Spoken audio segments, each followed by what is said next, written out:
नमस्कार सभी को। मेरे चैनल में आप सभी का हार्दिक स्वागत है। आज मैं उपस्थित हूँ मुंशी प्रेमचंद द्वारा लिखित उपन्यास गबन का अगला भाग लेकर। रमा आधी रात गए सोया तो 9 बजे तक नींद न खुली।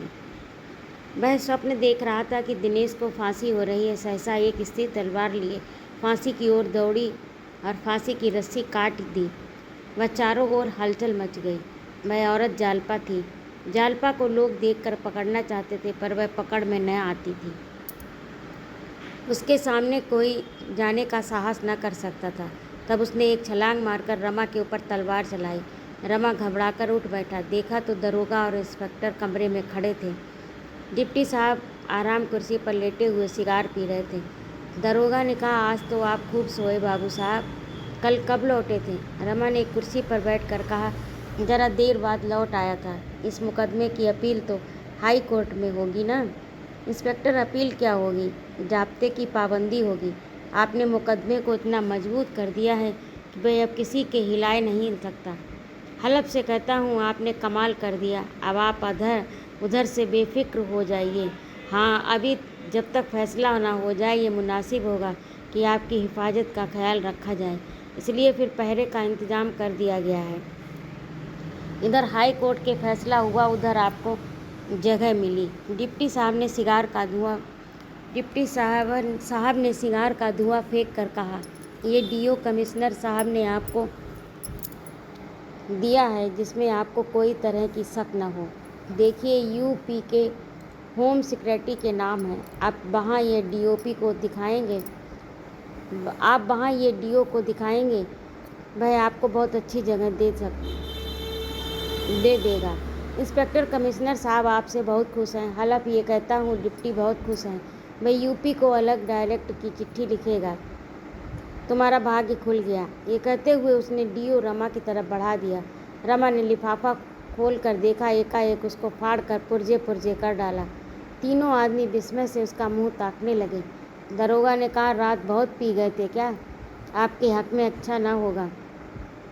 इंस्पेक्टर, हलफ से कहता हूँ, कमिश्नर साहब को मालूम हो जाएगा तो वह बहुत नाराज़ होंगे। डिप्टी, इसका मतलब हमारी समझ में नहीं आया। इसका क्या मतलब है? रमानाथ, इसका मतलब है कि मुझे डीओ की ज़रूरत नहीं है, ना मैं नौकरी चाहता हूँ। मैं आज ही यहाँ से चला जाऊँगा। डिप्टी, जब तक हाई कोर्ट का फैसला ना हो जाए तब तक आप कहीं नहीं जा सकते। रमानाथ, क्यों? डिप्टी कमिश्नर साहब का ये हुक्म है। रमानाथ, मैं किसी का गुलाम नहीं हूँ। इंस्पेक्टर बाबू, रमानाथ, आप क्यों बना बनाया खेल बिगाड़ रहे हैं? जो कुछ होना था वह हो गया। 10-5 दिन में हाई कोर्ट के फैसले की तकसीद हो जाएगी। आपको जो मिल रहा है उसे खुशी से ले लीजिए और आराम से ज़िंदगी के दिन बसर कीजिए। इससे क्या फ़ायदा कि आप अफसरों को नाराज़ कीजिए और कैद की मुसीबत झेलिए।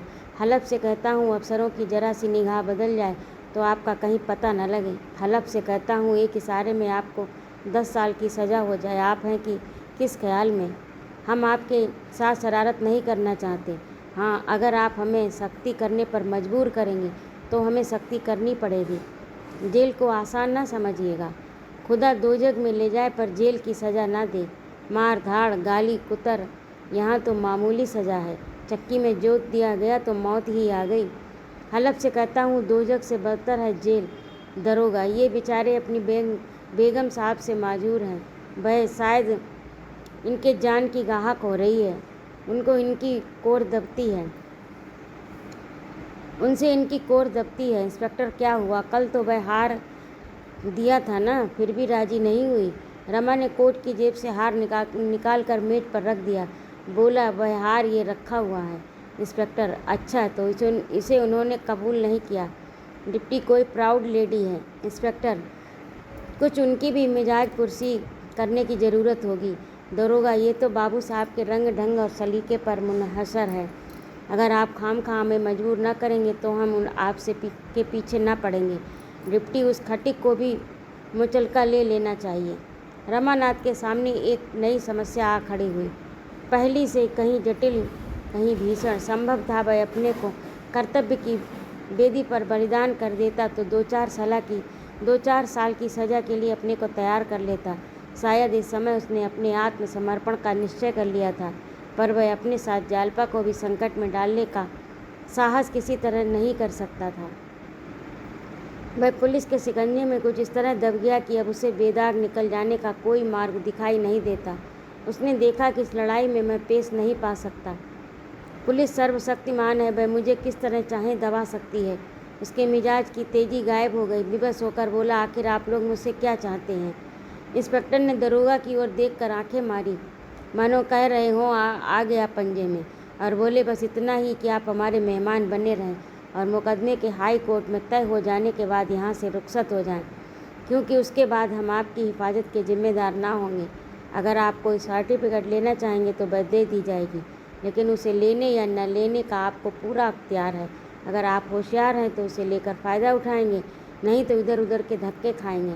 आपके ऊपर गुनाह बेलज्जत की मसल सादिग आएगी। इसके सिवा हम आपसे और कुछ नहीं चाहते। हलफ से कहता हूँ, हर एक चीज़ जिसकी आपको ख्वाहिश है यहाँ हाजिर कर दी जाएगी, लेकिन जब तक मुकदमा ख़त्म हो जाए आप आज़ाद नहीं हो सकते। रमानाथ ने दीनता से पूछा, सैर करने तो जा सकूँगा या वह भी नहीं? इंस्पेक्टर ने सूत्र रूप से कहा, जी नहीं। दरोगा ने उस सूत्र की व्याख्या की, आपको ये आज़ादी दी गई थी, पर आपने उसका बेजा इस्तेमाल किया। जब तक इसका इत्मीनान न हो जाए कि आप उसका जायज़ इस्तेमाल कर सकते हैं या नहीं, आप उस हक से महरूम रहेंगे। दरोगा ने इंस्पेक्टर की तरफ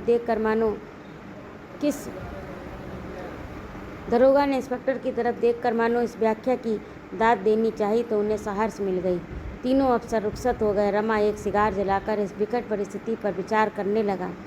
1 महीना और निकल गया। मुकदमे के हाई कोर्ट में पेश होने की तिथि नियत हो गई। रमा के स्वभाव में फिर वही पहले की सी वीरता खुशामद आ गई। अफसरों के इशारे पर नाश्ता, शराब की मात्रा पहले से बढ़ गई। विलासिता ने मानो पंजे में दबा लिया।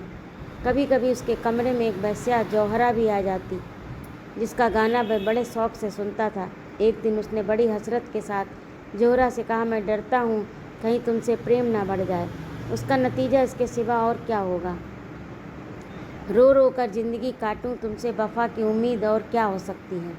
जौहरा दिल में खुश होकर बड़ी बड़ी रत्नारी आँखों से उसकी ओर ताकते हुई बोली, हाँ साहब, हम वफा क्या जाने, आखिर वेश्या ही तो ठहरी।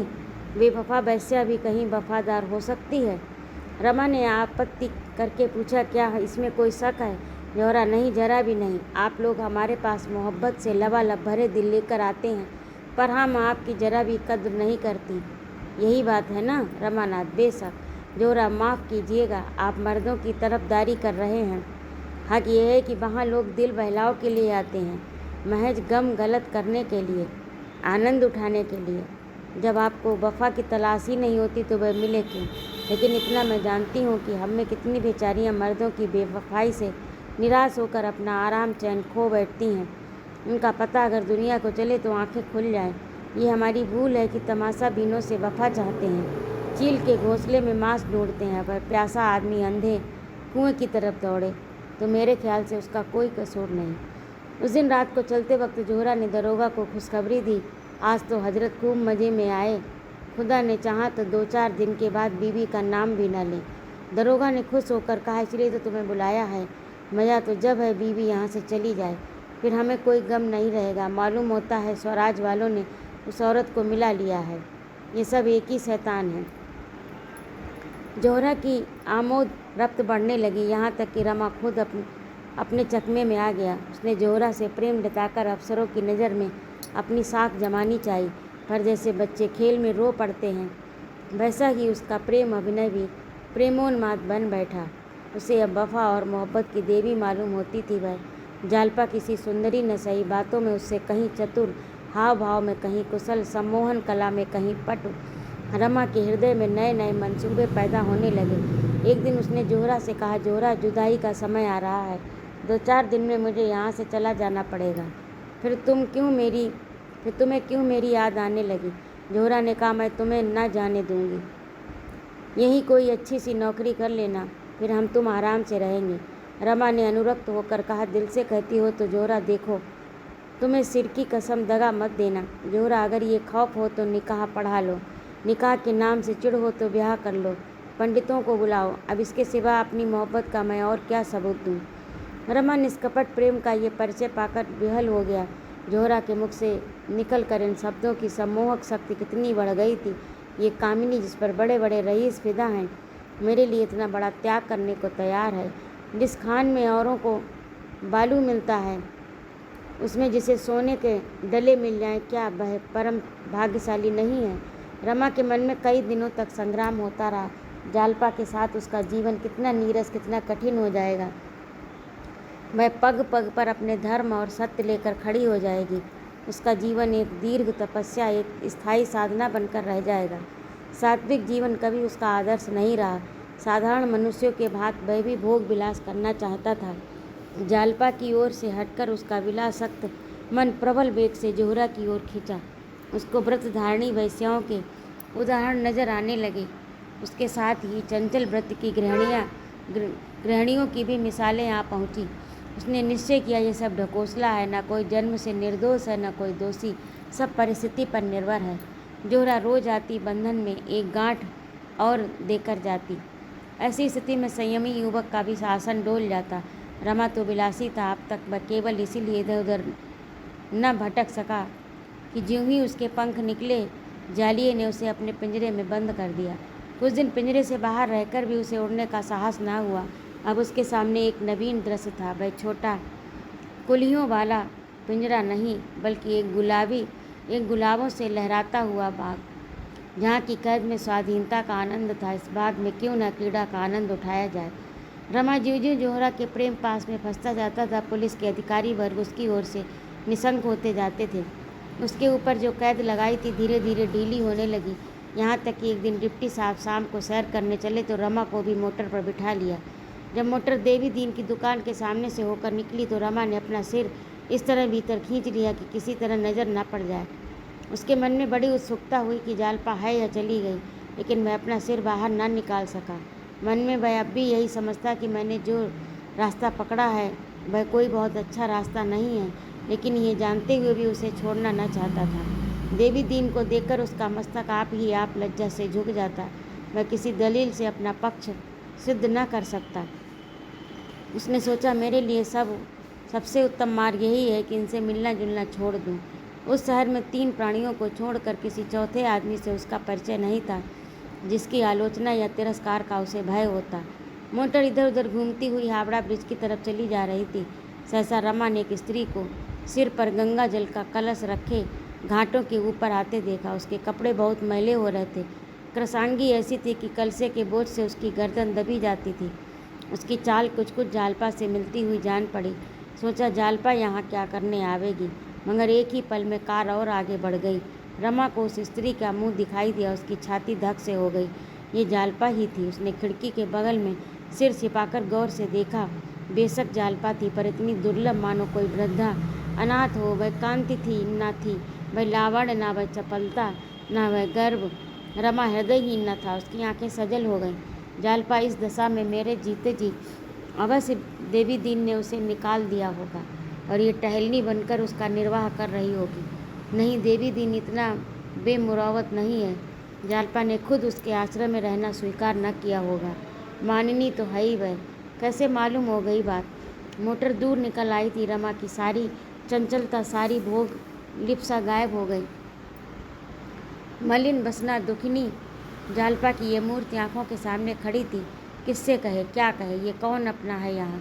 जालपा का नाम जबान पर आ जाए तो सबके सब चौंक पड़े, फिर घर से निकलना बंद कर दें। ओह, जालपा का नाम जबान पर आ जाए तो सबके सब चौंक पड़े, फिर घर से निकलना बंद कर दें। ओह, जालपा के मुख पर शोक की कितनी गहरी छाया है, आंखों में कितनी निराशा। उन सिमटी हुई आंखों में जले हुए हृदय में से निकलने वाली कितनी आहें सिर पीटती हुई मालूम होती हैं। मानो उन पर कभी हंसी आई ही नहीं, मानो वह कली बिना खिले ही मुरझा गई। कुछ देर के बाद जोहरा आई, इटलाती, मुस्कुराती, लचकती, पर रमा आज उससे भी कटा कटा रहा। जोहरा ने पूछा, आज किसी की याद आ रही है क्या। वह कहते हुए उसने अपनी गोल नर्म मक्खन की वहाँ उसकी गर्दन में डालकर उसे अपनी ओर खींचा। रमा ने अपनी तरफ जरा भी जोर न किया। उनके हृदय पर अपना मस्तक उसके हृदय पर अपना मस्तक रख दिया, मानो अब यही उसका आश्रय है। जौहरा ने कोमलता में डूबे हुए स्वर में पूछा, सच बताओ, आज तुम इतने उदास क्यों हो? क्या मुझसे किसी बात पर नाराज हो? रमा ने आवेश से कांपते हुए कहा, नहीं जौहरा, तुमने मुझ अभागे पर कितनी दया की। उसके लिए मैं हमेशा तुम्हारा एहसानमंद रहूँगा। तुमने उस वक्त मुझे संभाला जब मेरे जीवन की टूटी हुई किश्ती गोते खा रही थी। वे दिन मेरी ज़िंदगी के सबसे मुबारक दिन थे और उनकी स्मृति को मैं अपने दिल में बराबर पूजता रहूँगा। मगर अभागों को मुसीबत बार बार अपनी तरफ खींचती है। प्रेम का बंधन भी उन्हें उस तरफ खींचे जाने से नहीं रोक सकता। मैंने जालपा को जिस सूरत में देखा है, वह मेरे दिल को भालों की तरह छेद रहा है। वह आज फटे मैले कपड़े पहले सिर पर गंगा जल का कलसा लिए जा रही थी। उसे इस हालत में देखकर मेरा दिल टुकड़े टुकड़े हो गया। मुझे अपनी ज़िंदगी में कभी इतना रंज ना हुआ। जौहरा कुछ नहीं कह सकती उस पर क्या बीत रही है। जौहरा ने पूछा, वह तो उस बुढ़े मालदार खटिक के घर पर थी। रमानाथ, हाँ थी तो, पर नहीं कह सकता क्यों वहाँ से चली गई। इंस्पेक्टर साहब मेरे साथ थे, उसके सामने मैं उससे कुछ पूछ नहीं सका। मैं जानता हूँ वह मुझे देखकर मुँह उधर लेती, शायद मुझे जलील समझती, मगर से कम मुझे इतना तो मालूम हो जाता कि वह इस वक्त इस दशा में क्यों है। हरा, तुम मुझे चाहे दिल से कुछ समझ रही हो, जौहरा तुम मुझे दिल से चाहे कुछ भी समझ रही हो, लेकिन मैं इस ख्याल में मगन हूँ कि तुम्हें मुझसे प्रेम है और प्रेम करने वालों से हम कम से कम हमदर्दी की आशा करते हैं। और यहाँ तक ऐसा कोई आदमी नहीं है जिससे मैं अपने दिल का कुछ हाल कह सकूँ। तुम भी मुझे रास्ते पर ही लाने के लिए भेजी गई थी, मगर तुम्हें मुझ पर दया आ गई। शायद तुमने गिरे हुए आदमी को ठोकर मारना मुनासिब न समझा। अगर आज हम और तुम किसी वजह से रूठ जाएं तो क्या कल तुम मुझे मुसीबत में देखकर मेरे साथ जरा भी हमदर्दी न करोगी? क्या मुझे भूखों मरते देखकर मेरे साथ उससे भी कुछ ज़्यादा सुलूक न करोगी जो आदमी कुत्तों के साथ करता है? मुझे तो ऐसी आशा नहीं है। जहाँ एक बार प्रेम ने वास किया हो, वह उदासीनता और विराग चाहे पैदा हो जाएं, हिंसा का भाव नहीं पैदा हो सकता। क्या तुम मेरे साथ जरा भी हमदर्दी न करोगी जौहरा? तुम अगर चाहो तो जालपा का पूरा पता लगा सकते हो। वह कहाँ है, क्या करती है, मेरी तरफ से उसके दिल में क्या ख्याल है, घर क्यों नहीं जाती, यहाँ कब तक रहना चाहती है? अगर तुम किसी तरह जालपा को प्रयाग जाने पर राजी कर सको जौहरा, तो मैं उम्र भर तुम्हारी गुलामी करूँगा। इस हालत में मैं उसे नहीं देख सकता। शायद आज ही रात को मैं यहाँ से भाग जाऊँ। मुझ पर क्या गुजरेगी इसका मुझे जरा भी भय नहीं। मैं बहादुर नहीं हूँ, बहुत ही कमज़ोर आदमी हूँ। हमेशा खतरे के सामने हौसला पस्त हो जाता है, लेकिन मेरी बेगैरती भी ये चोट नहीं सह सकती। जौहरा वैश्या थी, उसको अच्छे बुरे सभी तरह के आदमियों से साबका पड़ चुका था। उसकी आंखों में आदमियों की परख थी। उसको इस परदेसी युवक में अन्य व्यक्तियों में एक बड़ा फर्क दिखाई दिया। पहले वह यहाँ भी पैसे के गुलाम बनकर आई थी, लेकिन 2-4 दिन के बाद उसका मन रमा की ओर आकर्षित होने लगा। प्रौढ़ा स्त्रियाँ अनुराग की अवहेलना नहीं कर सकती। रमा में और सब दोषों पर अनुराग था। इस जीवन में जौहरा को यह पहला आदमी ऐसा मिला जिसने उसके सामने अपना हृदय खोल कर रख दिया, जिसने उससे कोई पर्दा न रखा। ऐसे अनुराग रत्न को वह खोना नहीं चाहती थी। उसकी बात सुनकर उसे जरा भी ईर्ष्या न हुई, बल्कि उसके मन में एक स्वार्थमयी सहानुभूति उत्पन्न हुई। एक युवक जो प्रेम के विषय में इतना सरल था, वह प्रसन्न करके हमेशा के लिए अपना गुलाम बना सकती थी। उसे जालपा से कोई शंका न थी। जालपा कितनी ही रूपवती क्यों न हो, जौहरा अपने कला कौशल से, अपने हाव भाव से उसका रंग फीका कर सकती थी।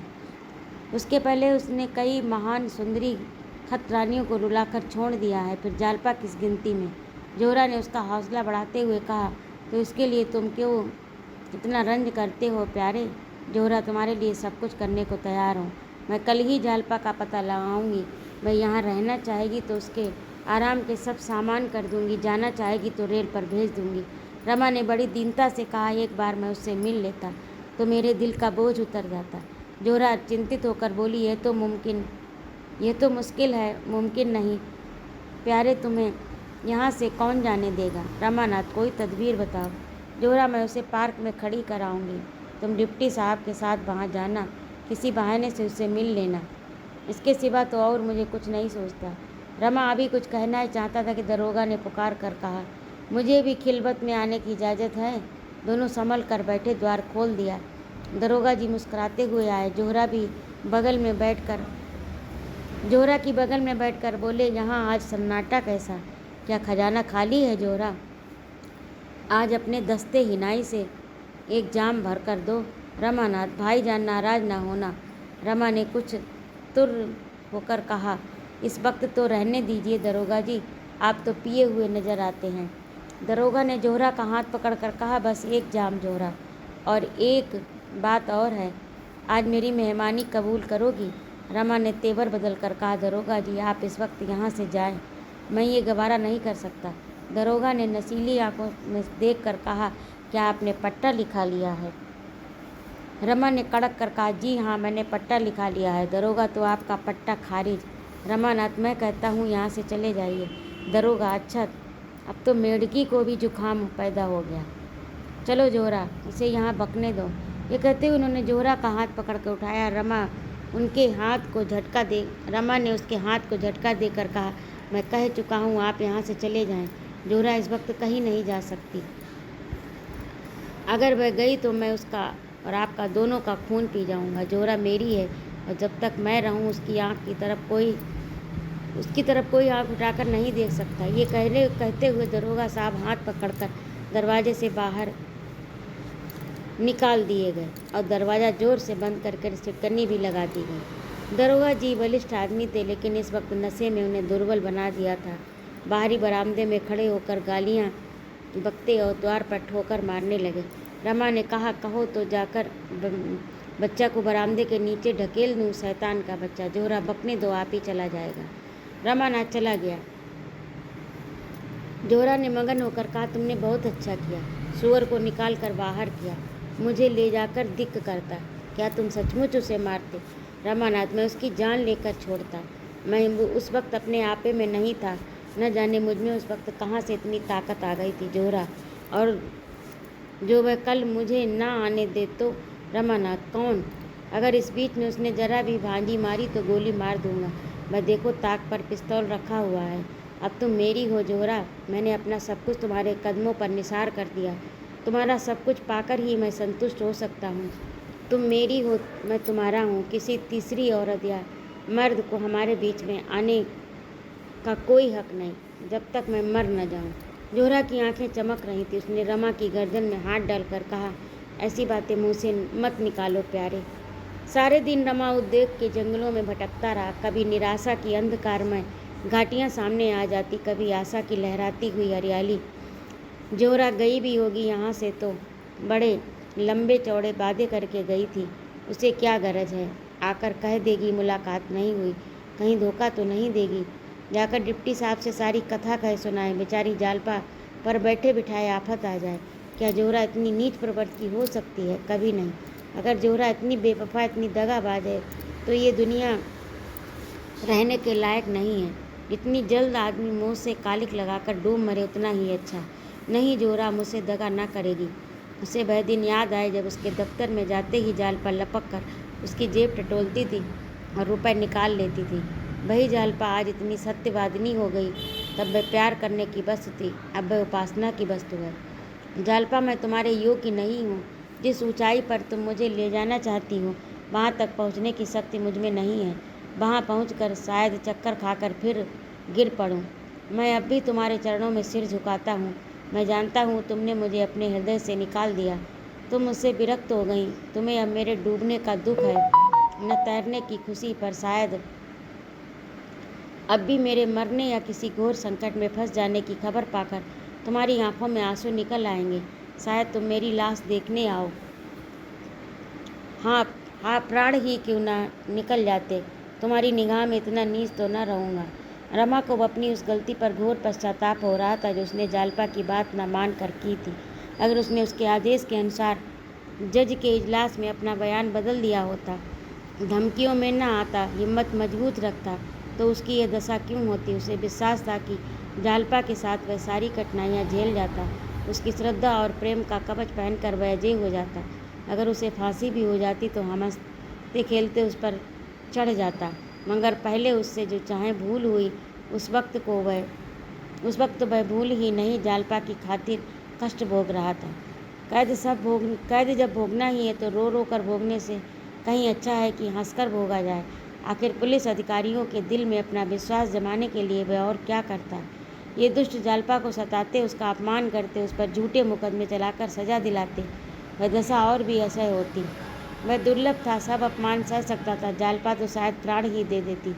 उसे आज ज्ञात हुआ कि जालपा को छोड़ नहीं सकता, जोहरा को त्याग नहीं सकता। उसके लिए असंभव सब जान पड़ता है। क्या वह दोनों रमणियों को प्रसन्न रख सकता था?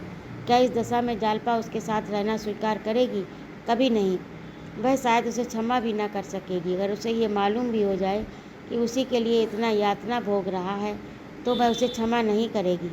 वह कहेगी, मेरे लिए तुमने अपनी आत्मा को क्यों कलंकित किया? मैं अपनी रक्षा आप कर सकती थी।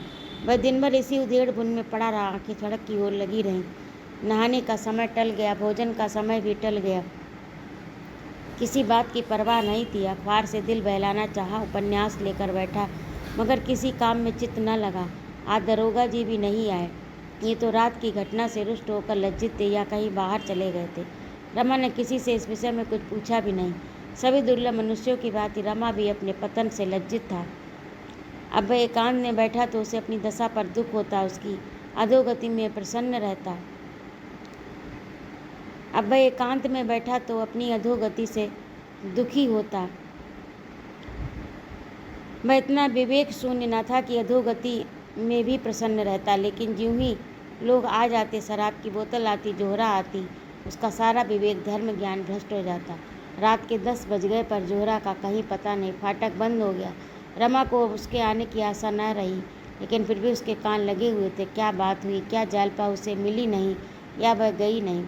उसने इरादा किया, अगर कल जोहरा ना आई तो उसके घर पर किसी को भेजूंगा। उसे 1-2 झमकियाँ आईं और सवेरा हो गया। फिर वही विकलता शुरू हुई। किसी को उसके घर भेजकर बुलवाना चाहिए, कम से कम ये तो मालूम हो जाए कि वह घर पर है या नहीं। दरोगा के पास जाकर बोली, रात को तो आप आपे में न थे।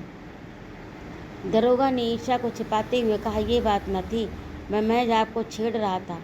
रमानाथ, जोहरा रात आई नहीं, जरा किसी को भेजकर पता तो लगवाइए बात क्या है, कहीं नाराज़ तो नहीं हो गई। दरोगा ने बेदिली से कहा, उसे गरज होगा खुद आएगी, किसी को भेजने की ज़रूरत नहीं है। रमा ने फिर आग्रह ना किया, समझ गया ये हजरत रात बिगड़ गए, चुपके से चला आया। अब किससे कहे, सबसे ये बात कहना लज्जास्पद मालूम होता है। लोग समझेंगे ये महाशय एक ही रसिया निकले। दरोगा से तो थोड़ी सी घनिष्ठता हो गई। 1 हफ्ते उसे जोहरा के दर्शन न हुए। अब उसके आने की कोई आशा नहीं थी। रमा ने सोचा, आखिर बेवफा निकली, उससे कुछ आशा करना मेरी भूल है या मुमकिन है कि पुलिस अधिकारियों ने उसके आने की मनाही कर दी हो। कम से कम मुझे एक पत्र तो लिख सकती थी। मुझे धोखा हुआ। व्यर्थ उसने अपने दिल की बात कही, कहीं इन लोगों से कह न दी हो, उल्टे मेरे ही गले पड़ जाए। मगर जोहरा बेवफाई नहीं कर सकती। रमा की अंतरात्मा इसकी गवाही देती थी, इस बात को किसी तरह स्वीकार न करती। शुरू के 10-5 दिन तो जरूर जोहरा ने उसे लुप्त करने की चेष्टा की, फिर अनायास ही उसके व्यवहार में परिवर्तन होने लगा। वह क्यों बार बार सजल होकर कहती थी, देखो बाबूजी, मुझे भूल न जाना। उसकी हसरत भरी बातें याद आकर कपट की शंका को दिल से निकाल देती। जरूर कोई न कोई बात हो गई है। मैं अक्सर एकांत में बैठकर जोहरा की याद करके बच्चों की तरह रोता। शराब से उसे घृणा हो गई। दरोगा जी आते, इंस्पेक्टर साहब आते, पर रमा को उनके साथ 10-5 मिनट बैठना भी दुर्लभ लगता और बहुत अखरता था। वह चाहता था मुझे कोई न छेड़े, कोई न बोले। रसोईया खाने को बुलाने आता तो घुड़क देता। कहीं घूमने या सैर करने की इच्छा नहीं होती। उसका कोई हमदर्द नहीं था, उसका कोई मित्र नहीं था। एकांत में मन मारे बैठे रहने से ही उसके चित्त को शांति होती थी। उसकी स्मृतियों में भी अब कोई आनंद नहीं था। स्मृतियाँ भी मानो उसके हृदय में मिट गईं। एक प्रकार का विराग उसके दिल पर छाया रहता।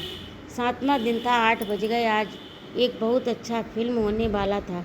एक प्रेम कथा थी। दरोगा जी ने आकर रमा से कहा तो वह चलने को तैयार होगा। कपड़े पहन रहा था कि जोहरा आ पहुंची। रमा ने उसकी तरफ एक बार आंख उठाकर देखा, फिर आईने में अपने बाल संवारने लगा। ना कुछ बोला, ना कुछ कहा।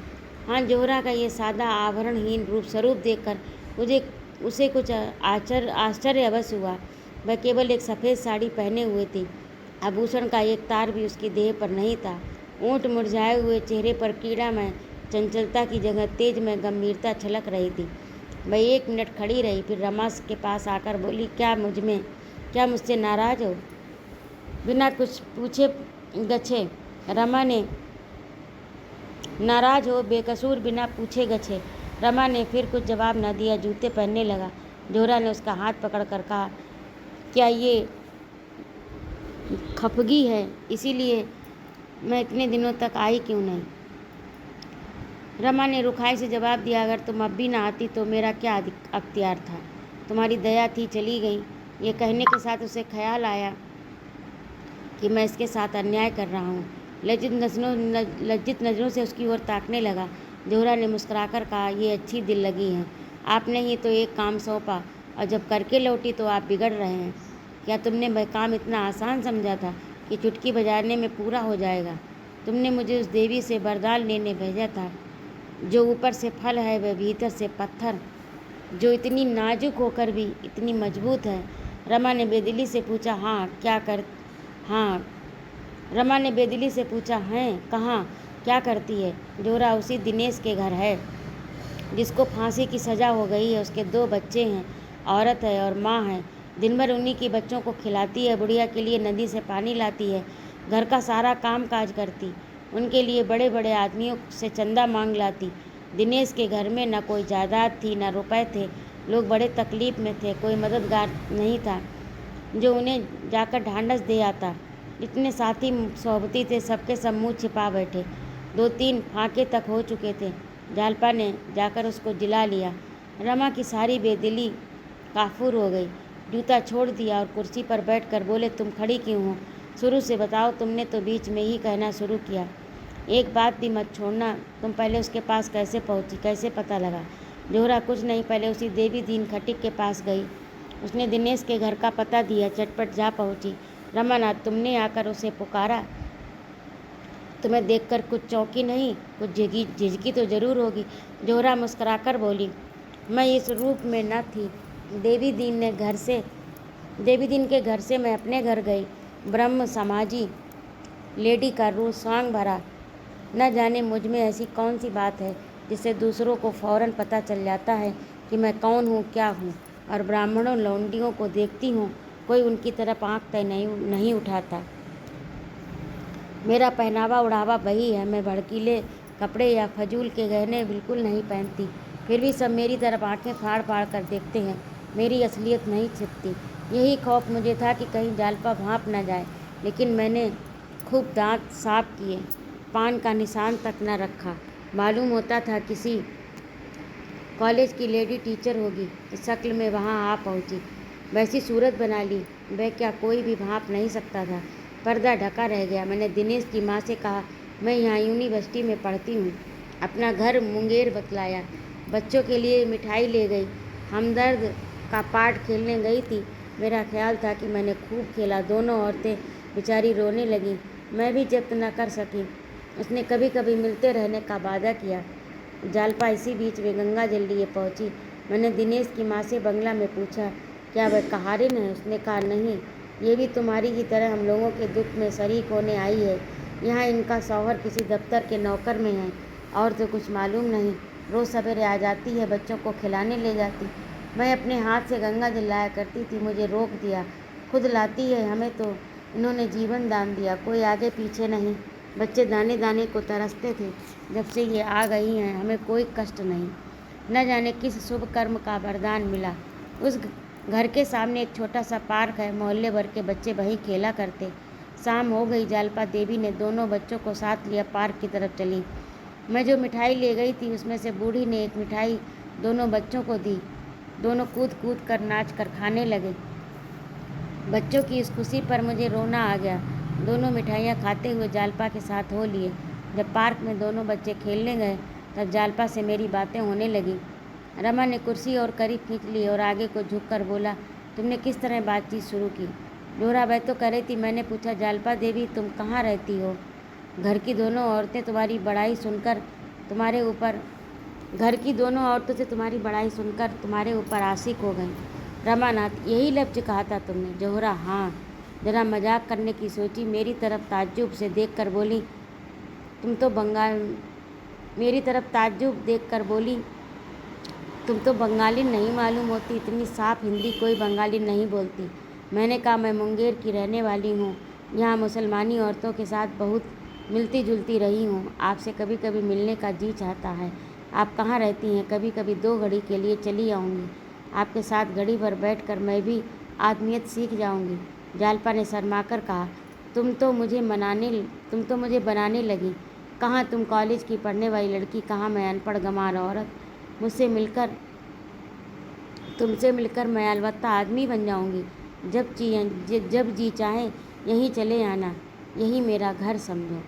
तो ये था आज का भाग। आपको कैसा लगा कमेंट करके अवश्य बताइएगा। और यदि आपको मेरा कहानी सुनाना अच्छा लगता हो तो कृपया मेरे चैनल को सब्सक्राइब करिए, लाइक करिए और कमेंट करिए। आपके सुझाव का भी सादर स्वागत है। जय माँ भारती।